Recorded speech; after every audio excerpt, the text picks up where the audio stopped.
Abu Dhabi റുവൈസിലുണ്ടായ Iran drone ആക്രമണത്തിൽ വ്യവസായ കോംപ്ലക്സിലെ കെട്ടിടത്തിൽ തീപിടുത്തം. ആക്രമണത്തിൽ ആർക്കും പരിക്കില്ലെന്ന് അബുദാബി മീഡിയ ഓഫീസ് അറിയിച്ചു. ദോഹയെ ലക്ഷ്യമാക്കിയെത്തിയ മിസൈൽ നിർവീര്യമാക്കിയെന്ന് പ്രതിരോധ മന്ത്രാലയം അറിയിച്ചു.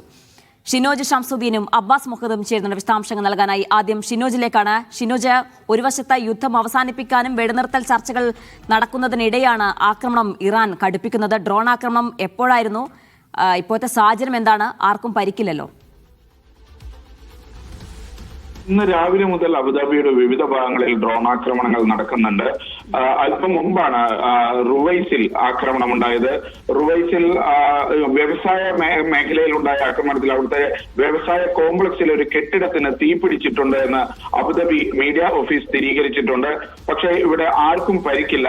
അതേപോലെ തന്നെ അബുദാബിയിലെ മുസഫ മേഖലയിലും സ്ഫോടന ശബ്ദം കേട്ടതായി പരിസരവാസികൾ അറിയിച്ചിട്ടുണ്ട്. അവിടെയും ചില കെട്ടിടങ്ങളിൽ നിന്ന് തീ ഉയരുന്നതായിട്ടും റിപ്പോർട്ടുകളുണ്ട്. ജീന, ശരി. ഇനി അബ്ബാസ് മുഹമ്മദ് വിവരങ്ങൾ നൽകാൻ ചേരുന്നുണ്ട്. അബ്ബാസ്, ദോഹയിൽ എന്താണ് സാഹചര്യം? മിസൈൽ ആക്രമണം ഉണ്ടായിരുന്നു, അത് നിർവീര്യമാക്കിയെന്നാണ് പ്രതിരോധ മന്ത്രാലയം അറിയിക്കുന്നത്.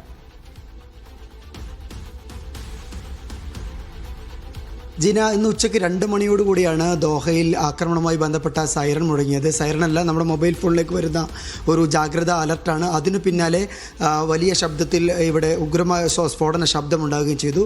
അത് മിസൈൽ ഇൻ്റർസെപ്റ്റ് ചെയ്യുന്നതിൻ്റെ ശബ്ദമാണ്.